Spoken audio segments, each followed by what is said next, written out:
Artemis II flies by the moon, and a look at NASA's budget proposal. You're listening to Are We There Yet?, the radio show exploring space exploration.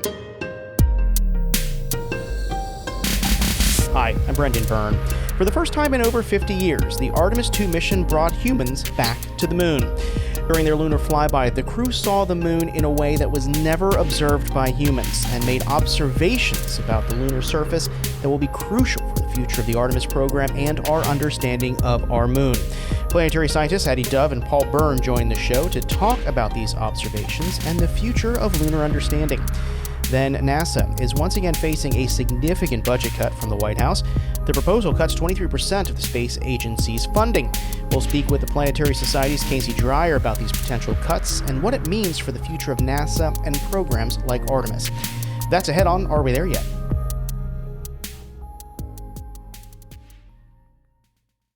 On Monday, the crew of 4 aboard the Orion spacecraft flew around the moon, making observations and taking photos of the lunar far side from a perspective never before seen by human eyes.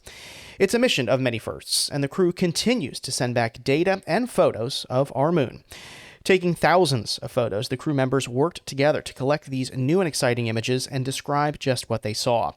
The images are more than just really cool pictures. They are key pieces of data to help us better understand what the moon is made of and where it comes from.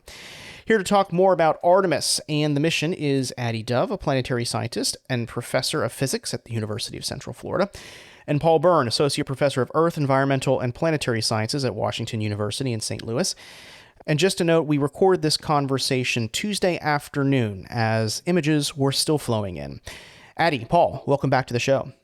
Thanks. Great to be here. So we've got some very, very exciting images have been coming down from the Orion space capsule from their flyby on Monday. Addie, I want to start with you. What's been your reaction to these photos? I have just been geeking out.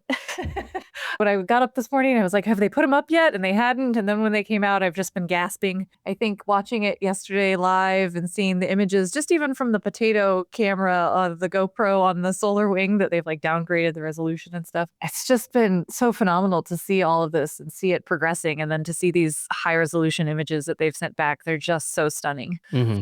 Paul? It's flabbergasting. So I watched the flyby live yesterday evening, and just exactly saying, we saw this sort of potato quality, highly compressed images from GoPros on the solar wings, which in and of itself is a conversation. But we knew that they have these really good. Well, they have iPhones, and they also have this Nikon, this DSLR. And so I was just like, Daddy, just refreshing that page this morning, waiting for those pictures, because when we were hearing them describe what they were seeing, which is part of the science, right? They ran out of superlatives to describe what they were seeing. And I can't remember who said it. One of the crew members said words to the effect of, humans did not evolve to see this kind of thing. So I posted one of these this morning, and I quoted the line from the film Contact, where the main character is traveling and she's like, there are no words that should have said a poet. And I think it just captures the fact that this is so much more than just science and technology. There's something very humane about the fact that we're sending humans out into this part of space for the first time and asking them to report back to their entire species what they're seeing. They could have sent a journalist too. I'm pretty good with words.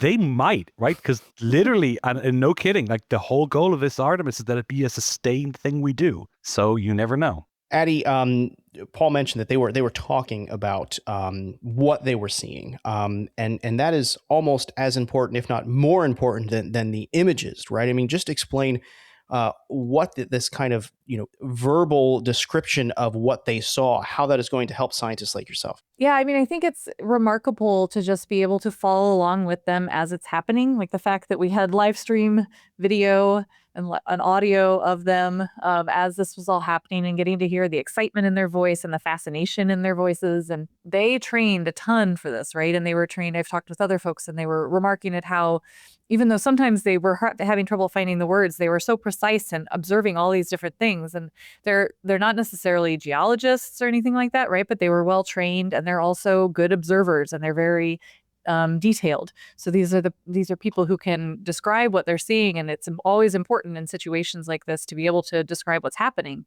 And so to have them doing those descriptions and just sharing it with us, and sort of in a way where it's like people that haven't been looking at the moon necessarily, like some of us have for a long time, and just to hear the awe and how remarkable they thought the texture on the surface was and the topography and how 3D everything was. Like some of those descriptions were just so exciting to hear.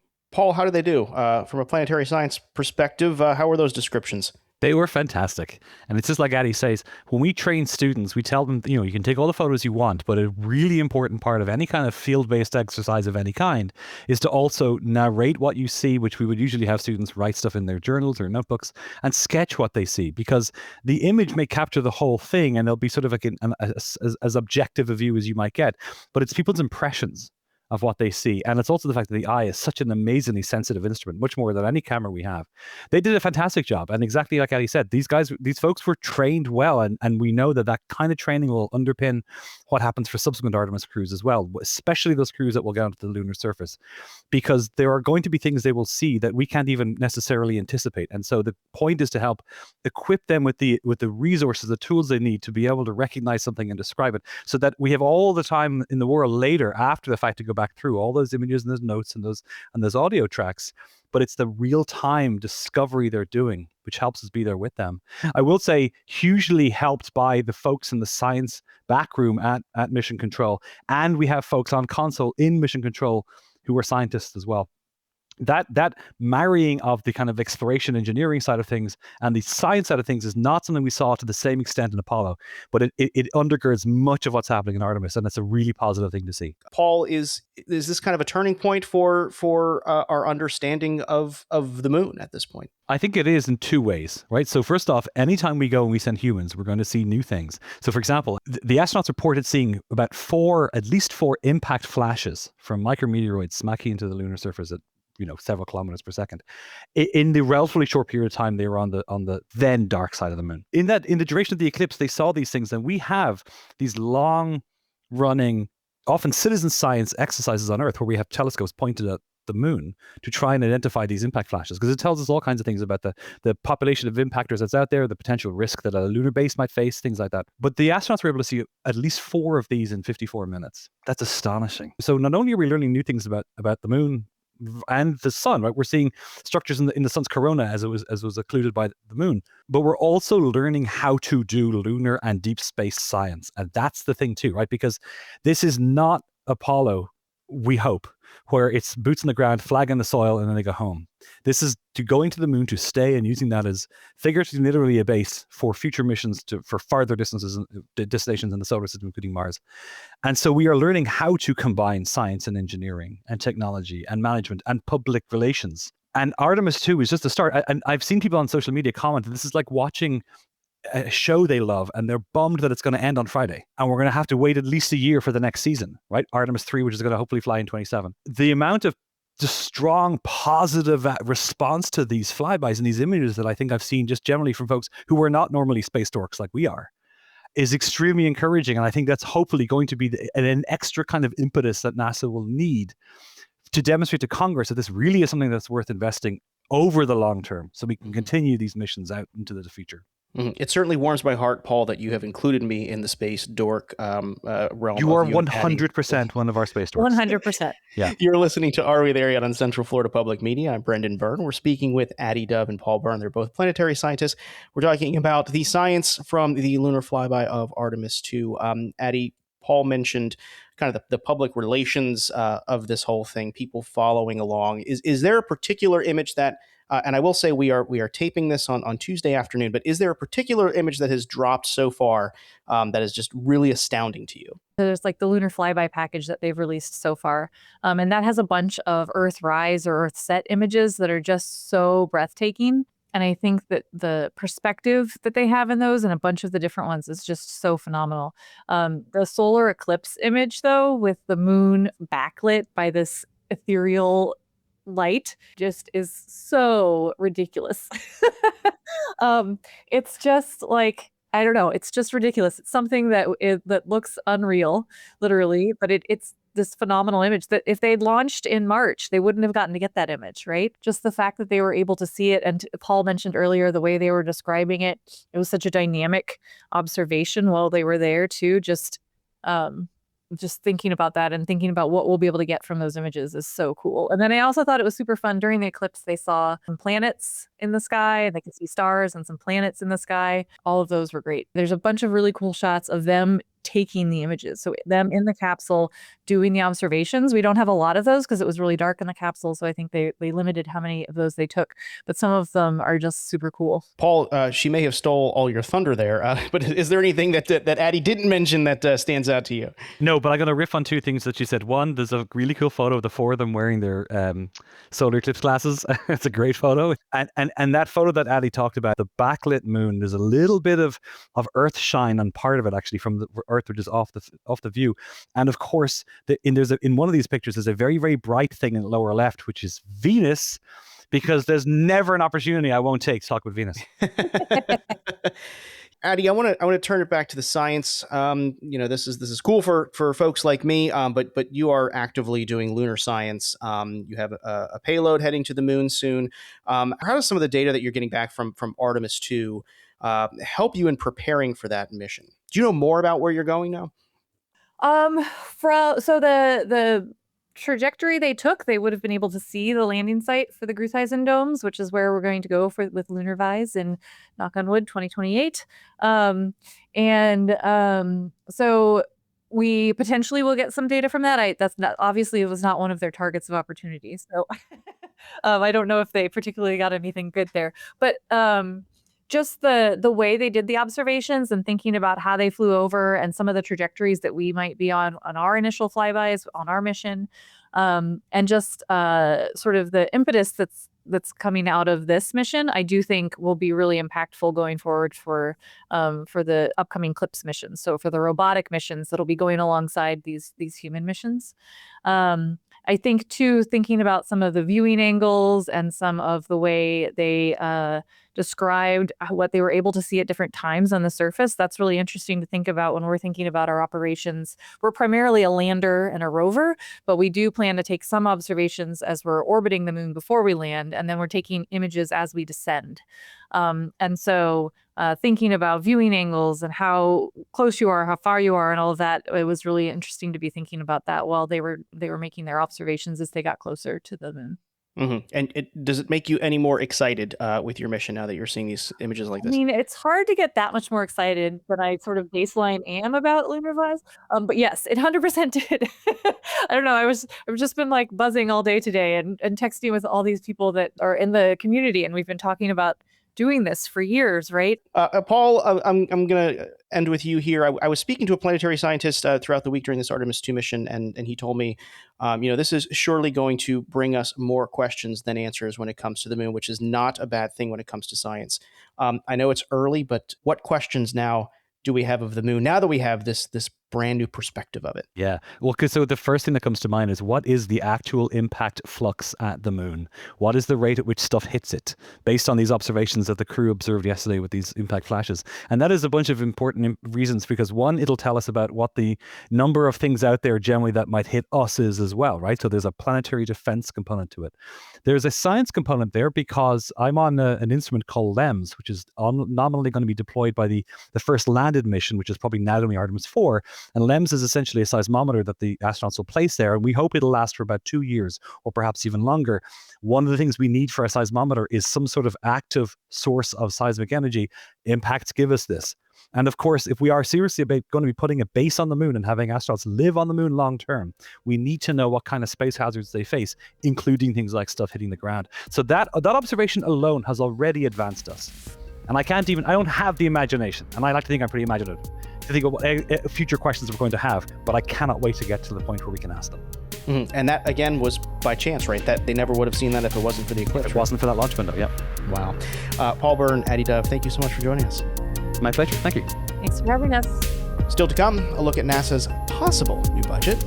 Until Congress specifically enacts something counter to this proposal is treated as the baseline of what NASA will do starting in October 1st, 2026, which is the beginning of the 27th fiscal year. So it has a lot of detail and consequence for that. It sets planning. It sets, again, the terms of the debate among Congress. And it initiates programs, proposes to cancel programs, you name it, at a very high level. That's ahead on Are We There Yet?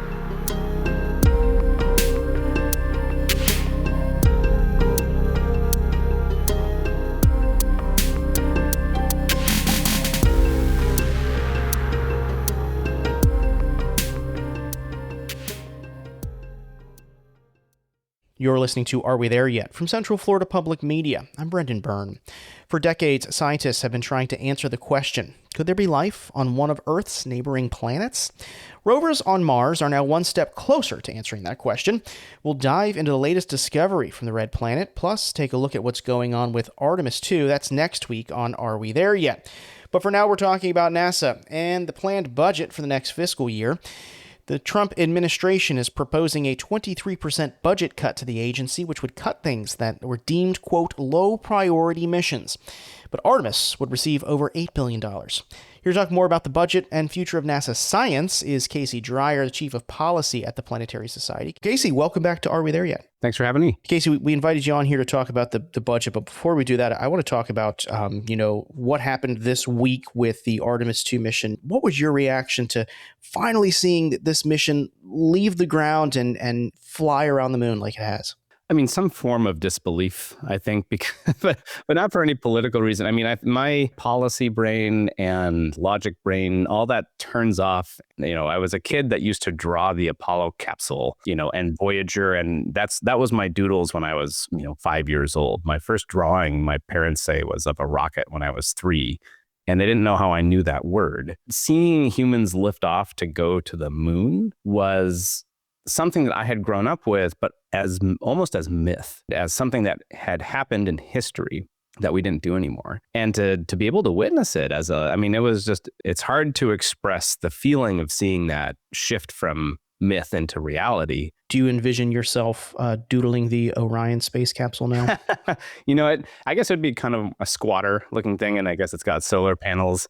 It doesn't quite have that the Apollo command module, the whole getup. It's just such a sleek, beautifully proportioned system. Orion is kind of a strange little mishmash of things. It doesn't quite have the same lines. But maybe my daughter will start drawing those 4 little panels as she watches in her life growing up in the shadow of ongoing lunar exploration. What a wonderful thought to have there. Casey, let's turn to this budget proposal. But before we get into the discussion, just give us our civics 101 here. How does the budget happen and why do these proposals matter to the process? So ultimately, Congress has control of disbursements from the Treasury. But the entire process begins with the president's budget request, which functionally sets out the terms of the debate. And so every year, by law, the White House is supposed to release a full budget proposal for the United States government.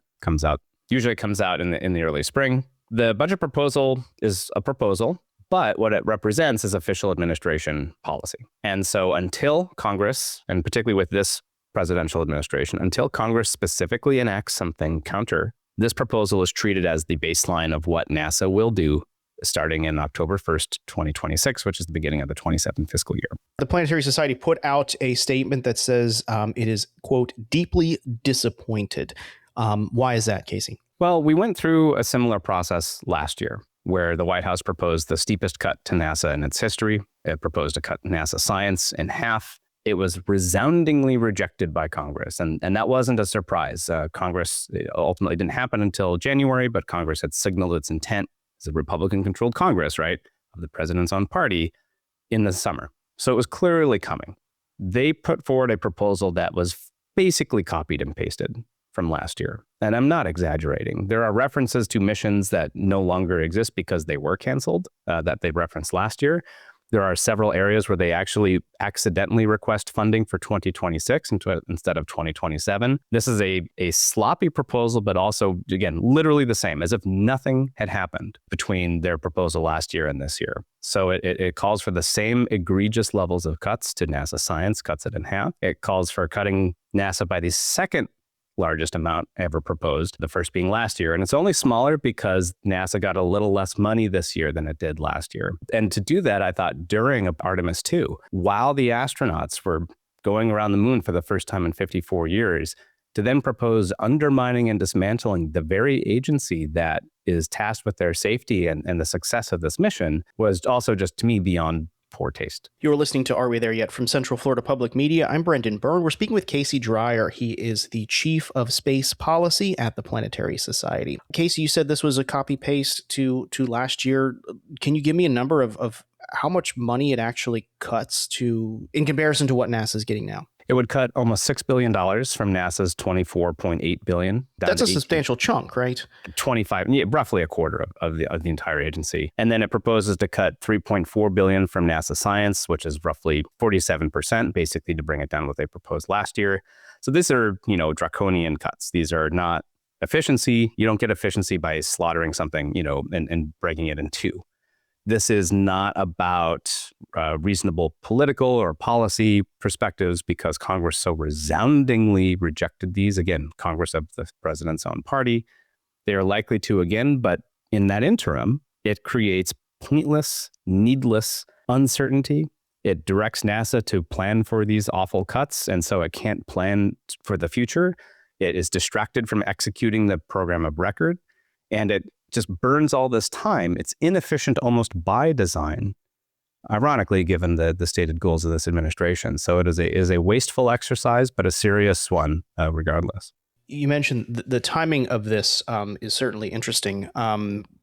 So let's talk about Artemis. How did Artemis program at large fare in this proposal? We saw today, we're taping this on Tuesday, the White House is touting some of the images that have come back. The president spoke with the crew on Monday while heading back from the moon. It seems like there is a focus on Artemis by this administration. Does this budget proposal reflect that? It's the one thing that is not explicitly dismantled, but it's less positive than it sounds. So they technically request a slight increase, but because there's this additional pot of money that Congress funded last year independently, as an outside source from just appropriations, if you add the two together and what they plan to spend, it basically stays flat. Now, that's great for Artemis. That's great for deep space exploration. But the rest of NASA suffers. And in addition to this, they also propose to further reduce NASA's civil servant headcount down to 11,000 people. Right now, it's roughly at 14,000 after losing 20%, the largest reductions in NASA history. NASA currently has its smallest workforce since 1960, right before Apollo happened. This proposes further cuts. There's no way to separate the consequences from the rest of the agency from Artemis, as if those are easily distinguished. This is an attack on the entire agency. It's going to undermine the entire agency. It's going to undermine the science return you get from this effort.